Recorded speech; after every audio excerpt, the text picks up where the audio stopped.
ವಿಜಯಪುರ ನಗರದ ಟಕ್ಕೆ ಬಡಾವಣೆಯ ಸರ್ಕಾರಿ ಶಾಲೆಯಲ್ಲಿ ಮೂಲಭೂತ ಸೌಲಭ್ಯದ ಕೊರತೆ ಕುರಿತಾಗಿ ಬೆಳಕು ಕಾರ್ಯಕ್ರಮದಲ್ಲಿ ನವೆಂಬರ್ 16ನೇ ತಾರೀಕು ಕಾರ್ಯಕ್ರಮ ಪ್ರಸಾರ ಮಾಡಲಾಗಿತ್ತು. ಇದಕ್ಕೆ ವಿಜಯಪುರ ನಿವಾಸಿ ವಿಶ್ವನಾಥ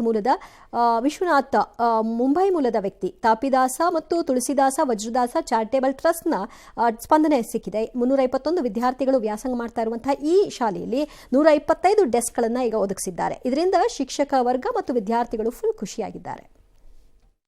9ನೇ ಸ್ಕೂಲ್ ಟಕ್ಕೆ ಸ್ಕೂಲ್ನವರು ಬೆಂಚಸ್ ಬೇಕಂತ ಹೇಳ್ಕೊಂಡು ಬೆಳಕು ಕಾರ್ಯಕ್ರಮದಲ್ಲಿ ಭಾಗವಹಿಸಿದ್ರು. ನನಗೆ ಕೂಡ ರಂಗನಾಥ್ ಸರ್ ಕಾಲ್ ಮಾಡಿದ್ರು, ನೀವು ಬೆಂಚಸ್ ಕೊಡ್ಲಿಕ್ಕೆ ಆಗ್ತದ ಅಂತ ಹೇಳ್ಕೊಂಡು ಅವ್ರಿಗೆ ಅವತ್ತು ಆಶ್ವಾಸನೆ ಕೊಟ್ಟಿದ್ದೆ. ಸುಮಾರು 320 ಮಕ್ಕಳಿದ್ದಾರೆ. 125 ಹೊಸ ಬೆಂಚಸ್ಗಳು, ಒಳ್ಳೆ ಕ್ವಾಲಿಟಿ ಬೆಂಚಸ್ಗಳನ್ನ ಕೊಟ್ಟು ಮಾತಿನಂತೆ ನಡ್ಕೊಂಡಿದ್ದೀವಿ.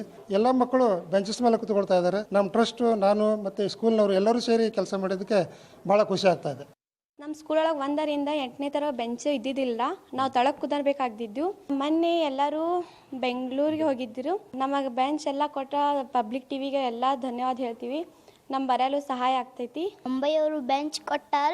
ಬೆಳಕು ಕಾರ್ಯಕ್ರಮಕ್ಕೆ ಬೆಂಗಳೂರಿಗೆ ಹೋಗಿದ್ದೀವಿ. ಅವರಿಗೆ ಭಾಳ ಧನ್ಯವಾದಗಳು. ಬೆಳಕು ಕಾರ್ಯಕ್ರಮದಲ್ಲಿ ನಾವು 125 ಬೆಂಚಸ್ಗಳನ್ನು ಅವರಿಗೆ ಬೇಡಿಕೆ ಇಟ್ಟಿವಿ. ತಪ್ಸಿದಾಸ್ ಚಾರಿಟೇಬಲ್ ಟ್ರಸ್ಟ್ ಮುಂಬೈ ಇವ್ರ ಕಡೆಯಿಂದ ಏನೈತಿ 125 ಬೆಂಚ್ಗಳನ್ನು ಇವತ್ತು ನಮ್ಮ ಶಾಲೆಗೆ ಪೂರೈಸಿದ್ದಾರೆ. ನಮ್ಮ ಮಕ್ಕಳು ಎಲ್ಲ ಬೆಂಚಸ್ ಮೇಲೆ ಕೂತಿದ್ದು ನೋಡಿ ನಮಗೆ ತುಂಬ ಸಂತೋಷ ಆಗಿದೆ.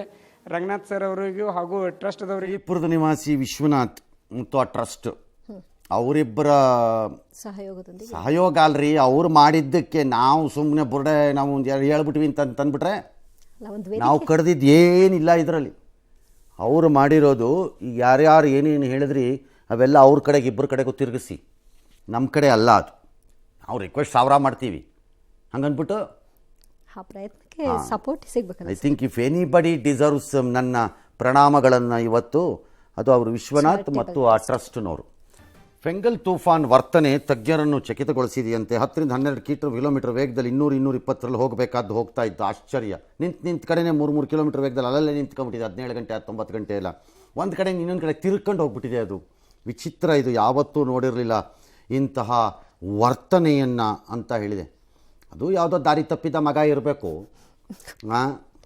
ಏನು ಹೇಳೋದು, ಹವಾಮಾನವನ್ನು ಕೆಡಿಸಿ ಕುಲಗೆಡಿಸಿದ ಮೇಲೆ ತಂದೆ ತಾಯಿಗಳ ಮಕ್ಕಳನ್ನ ಸರಿಯಾಗಿ ನೋಡ್ಕೊಳ್ಳೋದೇ ಇದ್ದರೆ ಅಥವಾ ಸರಿಯಾಗಿ ಗೈಡ್ ಮಾಡದೇ ಇದ್ದರೆ ಏನಾಗುತ್ತೆ? ದಾರಿ ತಪ್ಪತ್ವೆ.